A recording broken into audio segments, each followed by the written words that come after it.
Bienvenidos a este episodio especial de nuestro podcast Voces Educativas, Comunicación, Cultura y Educación. Soy José Carlos Ramiro Díaz, estudiante de Pedagogía, y junto a mis compañeros Cristian, Miguel, Diego, Rubén, Natalia, Maite, Pamela, Valeria, Yara. exploraremos temas que conectan el aula con el mundo real. Hoy nos sumergiremos en un debate fascinante. ¿Por qué se dice que estamos en una guerra cultural?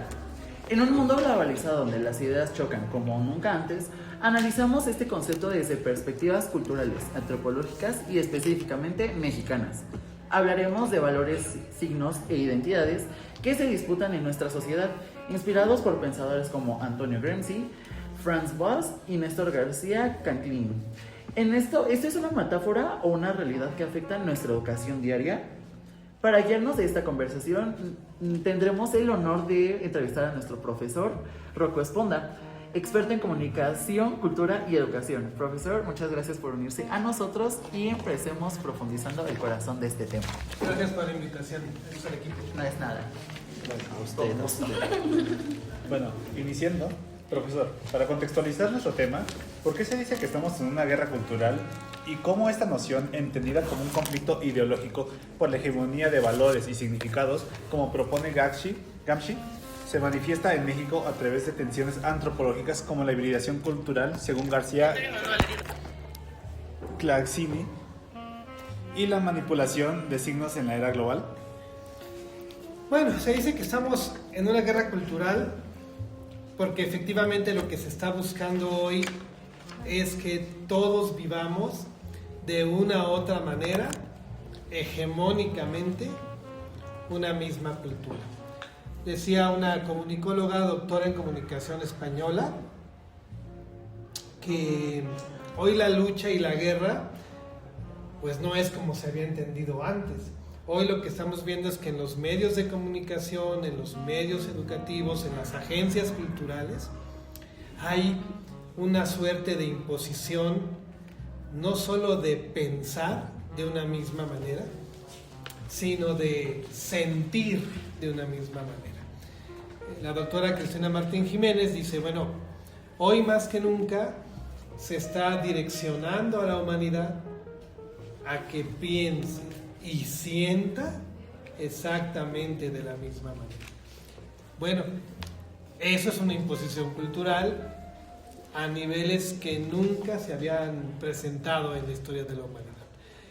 Todos pensar igual, estándar, exactamente con los mismos valores, con los mismos sentimientos, con los mismos símbolos, y el que disienta, el que critique, pues está fuera del sistema y se le señalará. Es una auténtica guerra donde nosotros somos los prisioneros. Ok, profesor, pues qué interesante respuesta. Yo tengo una pregunta. ¿Qué papel juega la educación en la formación de ciudadanos críticos y tolerantes que puedan navegar por la complejidad de las diferentes culturas? Bueno, hay ahí una trampa en la educación, hay una trampa. Por un lado, a todos se nos dice que nos educa en el espíritu crítico.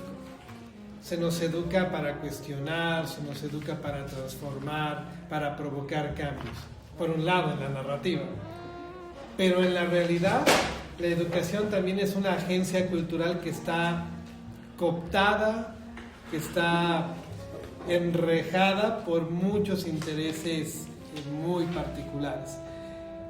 Yo me atrevo a decir que pues realmente ese ideal, educar de manera crítica, pues es solo eso, un ideal narrativo, que en la práctica estamos enseñando lo que poderes fácticos, globalistas, quieren que todo el mundo aprenda. Y en ese sentido, sí, efectivamente una educación crítica pues sería garante de pues una resistencia organizada, informada, educada, sobre todo desde los universitarios. Pero realmente estamos viendo que en esa educación universitaria se están permeando formas de ser, formas de pensar y formas de sentir que son hegemónicas a los grupos de poder. Es decir, la educación ya es el gran botín y pues podemos pensar que nos está... Es más, ¿sabes cuál es lo terrible de todo esto? Que estamos pensando que nos están educando críticamente. Nos hacen creer que nos están educando críticamente, pero solo aprendemos a criticar lo que quieren que critiquemos.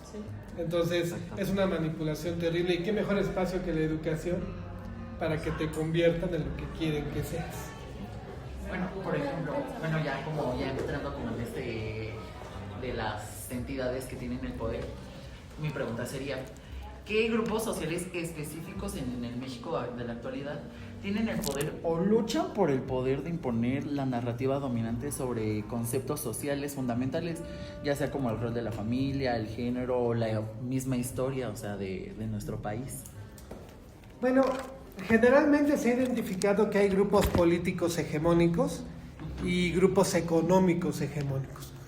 El problema es que no se puede distinguir a ciencia cierta los nombres exactos o las personas exactas que tendrían ese poder. De hecho, ni siquiera se podría pensar que en México hay representantes de ese poder.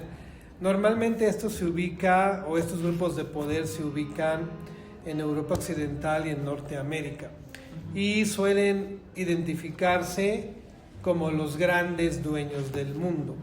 Aquellas familias, como alguna vez les comenté en clase, aquellas familias que tienen en su poder el 70-80% de los recursos del planeta, y con eso hacen lo que hacen: televisores, autos, medicinas, libros. Esas familias que tienen tanto dinero y tanta riqueza inimaginable, los milmillonarios que les llaman, auspician, esto no es imaginación, esto es una investigación que ha hecho la doctora Cristina Martín Jiménez, auspician un club que le llaman el Club Bilderberg. Ese club es el club donde se toman las decisiones del mundo, y es el club donde se recluta y contrata al talento del mundo que se va a encargar de operar las ideas de los más poderosos. Entonces, ahí sí podríamos decir, bueno, aquí está, no sé, Televisa, por ejemplo, ¿no? Televisa tiene claramente sus intereses de grupo financiero. Televisa puede alinearse a las políticas del Club Bilderberg o puede no hacerlo, decide hacerlo. Y por ejemplo, del otro lado está Salinas Pliego en TV Azteca, y él decide no hacerlo. Entonces de pronto tú ves que Televisa nunca critica a los políticos en turno que tienen el poder, pero ves a Salinas Pliego y TV Azteca criticando al poder. Entonces uno dice, bueno, ¿quién estará alineado? ¿Los dos? ¿Es una burla del otro? ¿Es un juego de poder ahí? ¿O quién está alineado? Dato curioso para explicar esto aún mejor. En la historia de la democracia de los Estados Unidos, los grupos de poder económico siempre han promovido al presidente en turno. Siempre. Hay presidentes muy queridos y muy odiados. Bueno, es una nación muy joven, 200 años, muy joven. Todos los presidentes han sido de alguna manera auspiciados por los grupos económicos de poder, excepto dos. John F. Kennedy llegó al poder sin ser alineado al Club Bilderberg. Lo asesinaron. Y hay otro muy odiado por los mexicanos que no está alineado al Club Bilderberg, que es Donald Trump. A Donald Trump hay que pintarlo como el villano más villano de todos los tiempos, porque ese hombre, el gran pecado que tiene es que es nacionalista, y los nacionalistas le estorban al poder global. Son una molestísima piedra en el zapato que no permiten que el proceso de globalización, la hegemonía ideológica de pensar y sentir, avance. Donald Trump es una molestia para el Club Bilderberg. Y aquí uno podría pensar, bueno, tenemos el millonario de Carlos Slim. El problema es que Carlos Slim es un conservador no globalista. Entonces él no está alineado al Club Bilderberg tampoco. Y pues tenemos así como algunos otros ejemplos en política y en economía. Este hombre, el dueño de Tesla y de X, el sudafricano, Elon Musk, es conservador y no le interesa mucho un globalismo al estilo del progresismo ideológico, hegemónico, estandarizado. Es muy amigo de Donald Trump, ¿no? Y hay otros dictadores como Vladimir Putin en Rusia. Es un antiglobalista, nacionalista. E incluso los chinos que juegan con el mercado mundial nos ven la cara porque son muy nacionalistas. O sea, quieren conquistar al mundo global, pero no quieren que nadie los toque. Son cerrados, ¿no? A fin de cuentas, tú puedes manipular a quien sea, a los europeos de Occidente, a los latinoamericanos, a los africanos, a quien tú quieras. Pero ¿quién le dobla las manitas a Estados Unidos, a Rusia o a China? ¿Quién les dobla las manitas? Nadie, ¿no? ¿No? Nadie les dobla las manos. Entonces, ¿qué pasa en México? Solo seguimos el juego del que esté en turno. Y como todos los latinoamericanos, pues nada más nos alineamos a lo que está en turno. Ahora, a Donald Trump no le importa Latinoamérica, le importa Estados Unidos. Y si cree que puede sacar provecho de Latinoamérica, lo hará, pero a él le importa Estados Unidos. Alguna vez Andrés Manuel López Obrador dijo en una reunión política internacional que deberíamos de hacerle mucho caso a las Naciones Unidas, porque las Naciones Unidas eran lo más cercano a un gobierno mundial. Es decir, ese hombre que nos vendió la idea de que era muy nacionalista, está diciendo, háganle caso al poder supranacional, nos conviene. Entonces es ahí donde tú alcanzas a ver qué políticos o qué empresas mexicanas se van alineando a ese poder hegemónico que se quiere imponer y quienes pues no lo hacen, ¿no? ¿Ustedes creen que les interesa mucho la democracia en Venezuela? Es que los dictadores son profundamente nacionalistas. Entonces estorban a los poderes globalistas, les estorban, ¿no? Esto que está pasando en Israel y en Palestina es un estorbo para el avance del globalismo, es un estorbo. Dos estados hipernacionales, nacionalistas, peleándose entre sí para ver quién se queda con eso. Y los globalistas así como que ya pacifiquen y que compartan para poder avanzar y quedarnos con todo, ¿no? Es un juego macabro y perverso de hegemonía global. Bueno, y retomando un poquito el tema de la enseñanza y educación, ¿puede la pedagogía convertirse en un puente real entre culturas, potenciando su papel dentro de la enseñanza? Pues todas las disciplinas académicas, todas en general, son recursos que tienden a reproducir, a comprender o a transformar culturas. Pero específicamente en las humanidades, la filosofía, la pedagogía, son disciplinas muy específicas que nos permitirían de alguna manera entender que las culturas son muchas, que todos cabemos y que de alguna manera todos podemos aceptarlos. El problema es que hoy la pedagogía se está perdiendo en todos los programas de estudio. Aquí nosotros decimos, bueno, a ver, ¿cuántas materias de pedagogía tienen los alumnos de UPN? Bueno, ustedes han de saber que aunque nosotros seamos la pequeñísima unidad 152, en todo el territorio nacional se sigue exactamente el mismo plan de estudios, no importa dónde lo estudies.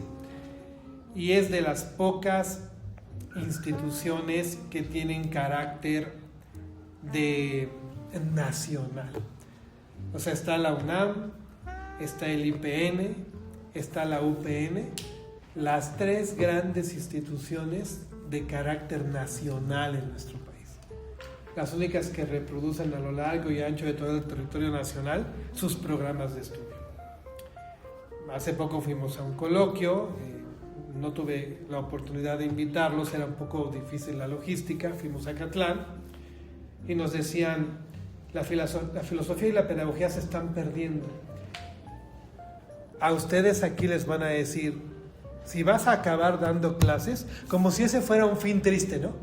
Acabar dando clases, tienes que saber dar clases.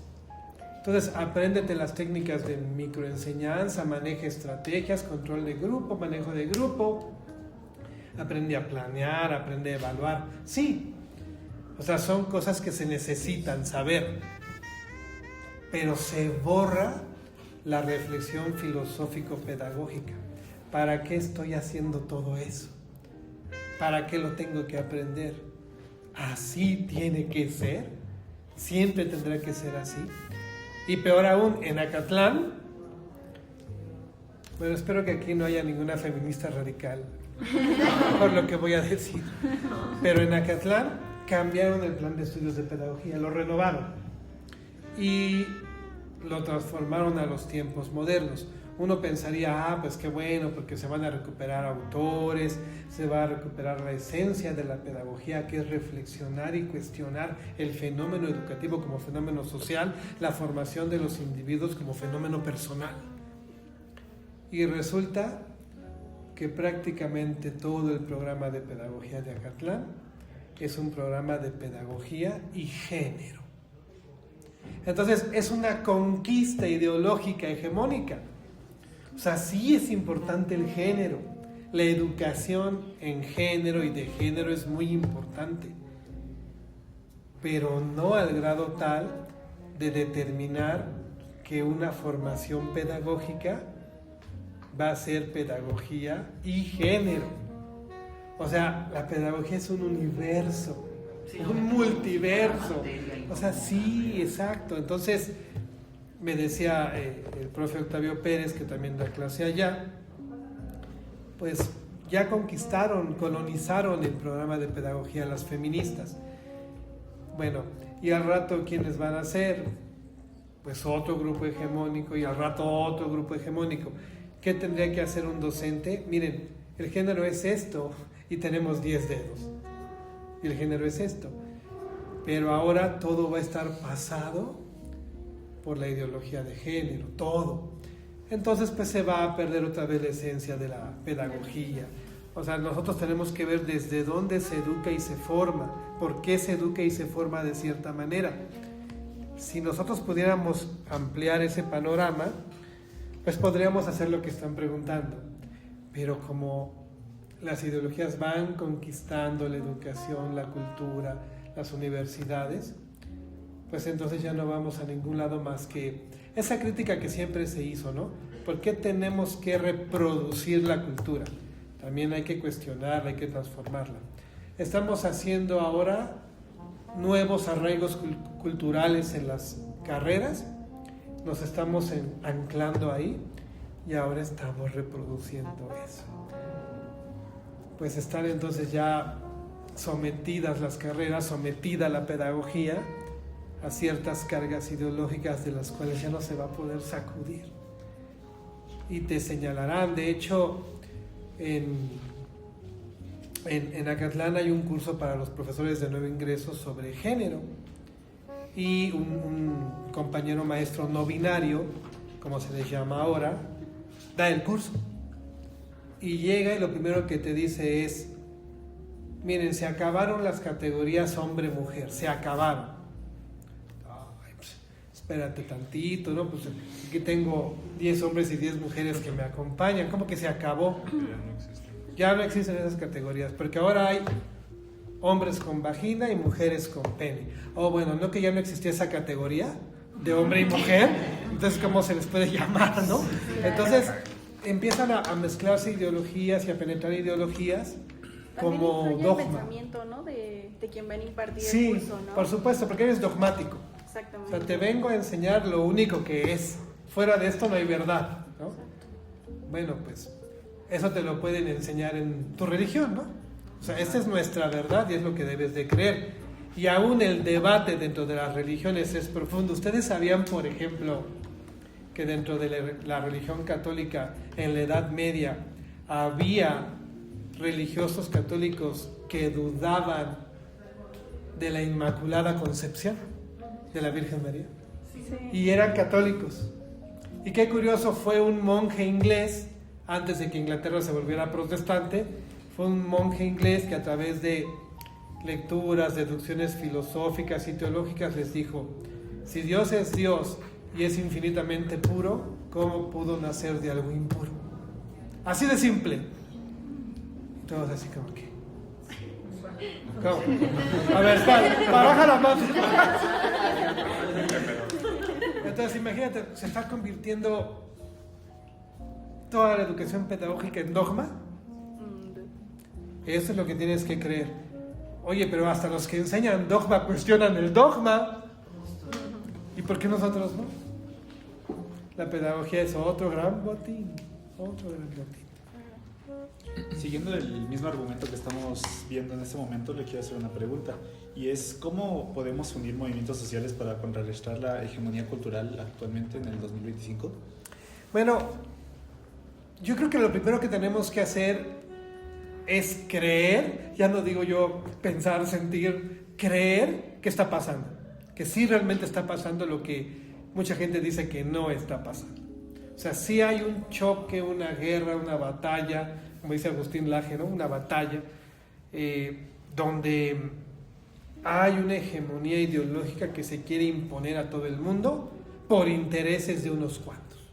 Por intereses de unos cuantos. Esa es una. Dos, hay una serie de voces disidentes que se están encontrando políticamente, en los terrenos económicos, educativos. Están diciendo, esto no puede ser así, no estoy de acuerdo. Y se están encontrando. Y están formando grupos intelectuales, se presentan en ferias de libro. Yo les había recomendado, no sé si te acuerdas, el libro de... este que habla de... el Pandemonium, exactamente, el Pandemonium. Los 3 volúmenes de Pandemonium.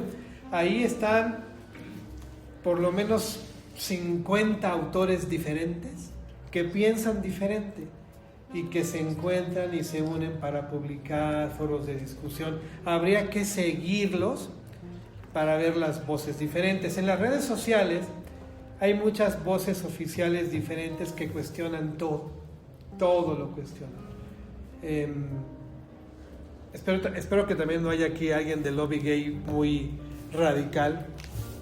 Ejemplo clásico.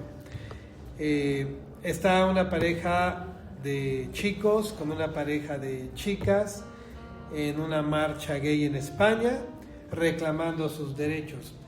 Todavía no sabemos qué derechos no tiene una persona gay o si alguna vez no los tuvo, ¿no? Y un mes después, esas mismas personas que habían marchado, resulta que en un crimen pasional, la mamá de uno de ellos, que vivía con ellos, con su pareja lesbiana, matan al novio a golpes. Lo matan a golpes. Pero nadie de los medios oficiales, nadie dijo nada. ¿Por qué? Pues porque va en contra de la ideología que se está promoviendo, ¿no? Entonces, hay que buscar en redes sociales voces diferentes, voces distintas, hay que seguirlas, hay que sumarse, pero también críticamente, ¿no? Acaban de matar entonces en Estados Unidos a este hombre Kirk, que era un ultraconservador, pero que debatía muy duro contra las ideologías que se quieren imponer, y él decía, no, yo no quiero seguir esa ideología y tengo derecho a no seguirla. Pues lo mataron. Entonces, no digo que tengan que llegar al martirio, lo que estoy diciendo es que hay que seguir las voces y también hay que ser críticos con las voces críticas, ¿no? Y poner todo en la balanza y decidir, a fin de cuentas. Sí, claro. Bueno, ya teniendo en cuenta lo que estamos platicando y planteando, la hegemonía cultural es cuando una clase dominante controla a la sociedad, no por fuerza, haciendo que sus ideas, valores y creencias parezcan normales y universales. No sé, hablando y teniendo en cuenta esto, por ejemplo, un ejemplo serían las redes sociales. serían las telenovelas, libros de texto que nos pueden... Sí, ¿no? Sí, pues es que, o sea, como les comento, son como 3 grandes agencias que imponen la ideología. O sea, entiéndase como agencia aquella institución, aquella organización que tiene el poder de promover ideas. Entonces, las agencias educativas, ¿no? Bueno, entrando en ya lo siguiente, la pregunta es de cómo la educación crítica contrarresta esta hegemonía global. Habíamos hablado un poquito de esto. Es que miren, aquí también hay como una trampa, un arma de 2 filos. Lo que se conoce o entiende como educación crítica, que viene de la teoría crítica, de la pedagogía crítica, de gran influencia marxista. Digamos que si es de gran influencia marxista, entonces aquello que llamamos crítico criticará en particular los horrores de la cultura capitalista y tratarán de decirte que te tienes que emancipar de la cultura capitalista. Y esa emancipación te llevará a la verdadera libertad y buscarás, o, ¿cómo decirlo?, obtendrás otras formas de pensar que te van a permitir quitarte el yugo colonialista opresor de, ¿cómo dicen ahora?, el hetero patriarcado capitalista cristiano. O sea, los grandes enemigos. El heteropatriarcado capitalista cristiano, ¿no? Los grandes enemigos. Pensando en esa lógica,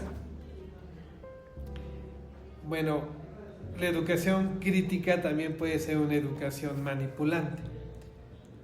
Cuando tú criticas algo, necesitas desde dónde criticar.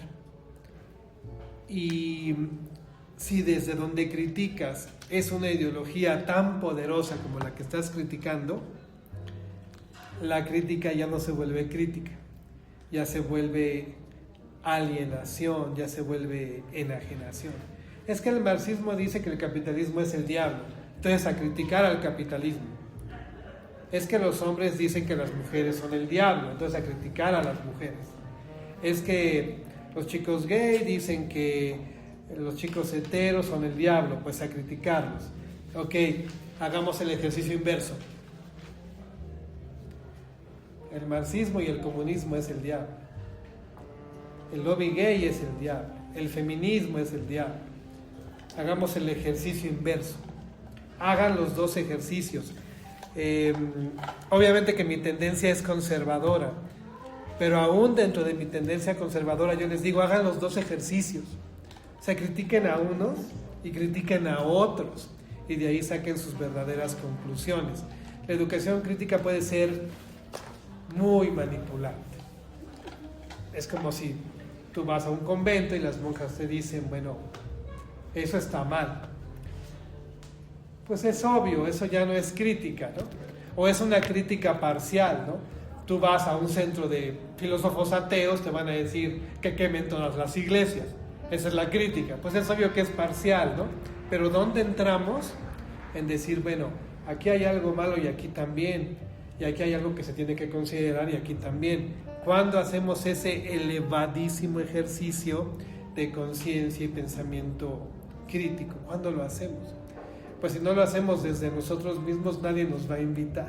Es difícil que alguien nos invite a ser lo suficientemente críticos para valorar y evaluar todo. Ok, bueno, hace un momento mencionaba plataformas como X y pues medios de comunicación como fue Televisa. Y al igual pues nos dio un contexto de cómo se manifiestan las guerras culturales y los medios de comunicación, ya que pues de cierta forma afecta nuestra libertad de expresión, a lo cual me llega la siguiente pregunta, que es ¿qué estrategias podrían fomentar el diálogo y la tolerancia en medio de los conflictos culturales amplificados por los medios? Wow, es muy difícil porque aquí el problema es que toda posición cultural ahora ya está muy polarizada. Entonces, digamos, yo como conservador me acerco a un grupo progresista. Ya hay un prejuicio de antemano. Entonces, sí, puedes platicar con nosotros, pero no esperes que pase nada porque tú eres conservador. Y nada que venga de lo conservador nos haga. Entonces, hay un autor que se llama Edgar Morin, el padre del pensamiento complejo, que hablaba él de un principio muy curioso que se llamaba el principio del tercero excluido. ¿Es blanco o es negro? No hay un tercero, no hay un tercero. Hay blanco o hay negro. El tercero excluido es que hay blanco y negro y podría dar gris. El tercero excluido. Dicen que el pensamiento clásico se basa en eso, ¿no? ¿Es bueno o es malo? Bueno, no hay algo, como decía la canción de Pedro Infante, no hay algo que pueda ser regular. ¿Sí ubican? ¿Ubican? Sí, más o menos. Sí, entonces, bueno, el punto es, tendríamos que trabajar un poco la idea del tercero excluido como estrategia. Ni todo puede ser conservador por más que yo lo deseara, ni todo puede ser progresista como se quiere imponer. Podemos dialogar qué se puede y qué no se puede para poder coexistir, es decir, podemos hablar de los terceros excluidos. Esa para mí sería la gran estrategia. El diálogo. El diálogo sobre el tercero excluido, ¿no? Pero te permitirán entrar a ese diálogo. Mientras no se permite ese acercamiento, pues el tercero excluido siempre será excluido, ¿no? Siempre quedará fuera de todo. Bueno, pues yo me quedé como que picado con el tema de la globalización, entonces mi pregunta va a ser referente a eso, y es ¿cómo la globalización intensifica las guerras culturales en un país con una rica hibridación cultural como lo es México? ¿Y qué tensiones sociales específicas puede generar esto? Bueno, pues es una preguntota del tamaño de la globalización. Pues en algún momento de nuestra historia siempre se ha pretendido que ¿cómo podríamos llamar? Que una élite cultural que gobierna empiece a socavar a todos los demás y todo eso se convierta en hegemonía. Pensamos en un ejemplo que no van a creer, ¿no? Cuando estaba el Imperio griego dominando pues, todo el Mediterráneo, parte de Asia, los griegos criticaban una costumbre espantosa de los egipcios. Los griegos decían, esos griegos, los de Platón, los de Aristóteles, los de Sócrates, Ptolomeo, todos esos griegos decían, qué bárbaros son los egipcios, son unos bárbaros, son unos monstruos. ¿Por qué? Pues porque cuando van a defecar, se meten a sus casas y se encierran en un cuarto. ¡Qué asco! ¿Por qué no son tan civilizados como los griegos que salimos civilizadamente fuera de casa, aunque nos vean, a defecar?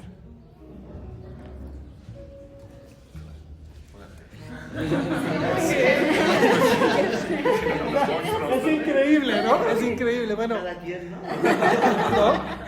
Ah, bueno. Entonces, trasládalo, digamos, a nuestros días, ¿no? Y pongámoslo en estas grandes ideologías otra vez, ¿no? El feminismo, el lobby, no sé. Todos somos monstruos para el otro, somos monstruosos, ¿no? Qué monstruosos son los heterosexuales, son monstruosos, ¿no? Igual los no binarios son monstruosos. Y creo que el problema aquí es que esta idea de tú la llamaste, y ya la han llamado aquí hibridación, ¿no? Así la han llamado, ¿no? O sea, el mundo es pequeño, es decir, entre más avanza la tecnología, más cercanos somos. Te voy a decir dónde está el gran riesgo de todo eso. Ustedes están orgullosos de su nación, de sus costumbres, sus tradiciones, su comida, su legado. Pues México es lindo, ¿no? Sí. México es lindo. También tiene cosas espantosas, ¿no? Pero es lindo. Y cada nación que se ha constituido como nación tiene algo lindo. ¿Qué pasaría si de pronto pensando en esa famosa hibridación, ese fenómeno se aprovechara para decirte que tu nación ya no existe, que ya no eres mexicano, que eres ciudadano del mundo, la famosa ciudadanía global. Bueno, no, yo primero soy ciudadano del municipio de Atizapán de Zaragoza, ¿no? Sí. Nuestra forma más básica de gobierno es el municipio, ¿no? El condado en otros países, ¿no? No, es que ya no es necesario porque eres ciudadano del mundo. Entonces, Naciones Unidas tiene una constitución para el mundo. Hoy la llamamos Agenda 2030, vamos a decirlo así, ¿no? Y hay que seguirla. Y tú como ciudadano global tienes que seguir lo que los organismos supranacionales te digan. Bueno, sí, pero es que en mi municipio, en mi colonia, pues tengo unas broncas muy específicas, ¿no? Y además en mi colonia se hace una tradición muy padre, un Día de Muertos. Y sí, pero tú antes que todo eres ciudadano global, ¿no? Antes que cualquier cosa. Este presidente que acaba de salir del Canadá, Justin Trudeau, hace 10 años dijo, Canadá va a ser el primer estado post-nacional. Yo pensaba, ¿qué será un estado post-nacional? O sea, hay estados prenacionales, ¿no? Los estados imperiales donde muchas naciones vivían allá adentro. Luego se van configurando los estados-nación como el nuestro, que es un estado multinacional en realidad, ¿no? Y de pronto hay un estado post-nacional. ¿Qué significa eso?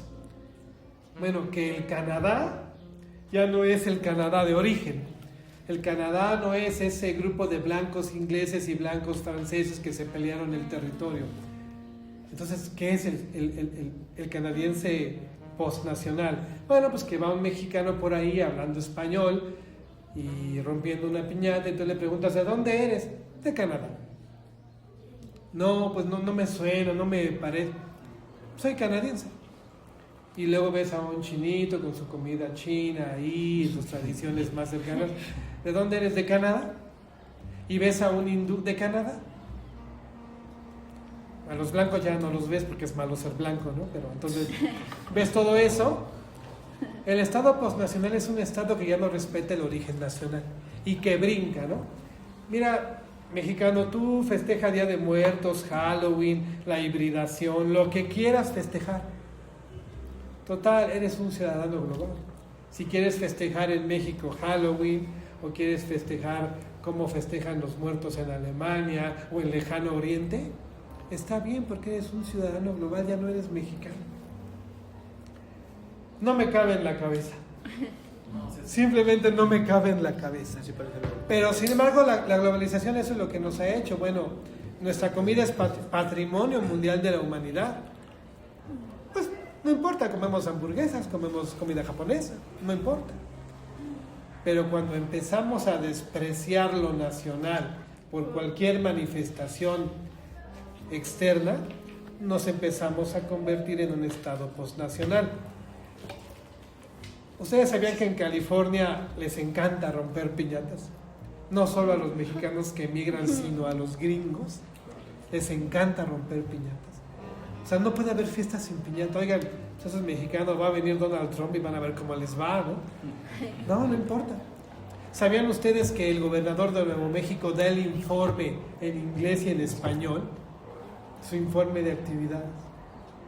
Bueno, pero esas cosas son peligrosas porque pueden convertir lo nacional en algo post-nacional. Es decir, no me identifico con mi nación, me identifico con el mundo, ¿no? Quiero vivir como japonés, pero pues usas guaraches. No importa, me puedo poner guaraches con kimono. Sí, pero resulta que los japoneses ya no usan kimono, usan jeans americanos. Y entonces todo se empieza a volver una mezcla. Y cuando todos seamos ciudadanos del mundo, en realidad ya nadie lo será. Ya nadie lo será. Como irse perdiendo, ¿no? Irse perdiendo. ¿A quién le conviene que no tengas identidad nacional? A las élites, ¿no? Que quieren controlarnos. Bueno, profe, como última pregunta ya para concluir, le queremos preguntar cómo estudiantes como nosotros transformamos la guerra cultural en pedagogía crítica auténtica a partir de hoy o mañana. Pues miren, yo creo que lo primero es que la guerra cultural, como cualquier guerra, no se gana solos. O sea, verdaderamente tienen que hacer grupos de discusión, tienen que acercarse, tienen que leer lo mismo, tienen que platicar más o menos de lo mismo, tienen que discutir a fondo si esto que está pasando en algún momento pues va a acabar socavando sus propias identidades. Tienen que aceptar que esto sucede y tienen que empezar a crear grupos de investigación, de discusión, que vayan más o menos por la misma tendencia. Dicen que el mexicano es muy individualista, que por eso nunca vamos a ganar en fútbol. Dicen que somos muy individualistas. Sí, ¿no? Ganamos en box, en caminata, en tiro con arco, en clavado, todo individual, ¿no? Y actualmente en ciclismo también estamos. En ciclismo muy bueno, ¿no? El chavo Toro. que está ahí. Ajá, del toro. Ajá, del toro. Pero necesitamos ser un poco más como los japoneses. Son una nación muy cerrada, sí, pero muy colaborativa. Y entienden más o menos las mismas ideas y las discuten. Creo que nosotros necesitamos como pedagogos ser eso. Empezar a formar comunidades auténticas de diálogo y aprendizaje y reflexión. Y como grupos comunitarios, enfrentar lo que venga y transformarlo si se tiene que transformar. Creo que eso es lo esencial. Primordial. Sí. Ok. Profesor Rocco, gracias por esta profunda reflexión sobre la guerra cultural y su relación con la comunicación, la educación y la cultura. Agradezco a mis compañeros por esta colaboración excepcional y a ustedes oyentes por acompañarnos en Voces Educativas. Los invitamos a que reflexionen cómo la educación puede mediar nuestras guerras culturales. Escuchen más episodios para explorar soluciones pedagógicas y hasta la próxima. Muchas gracias por la invitación. Muy agradecido.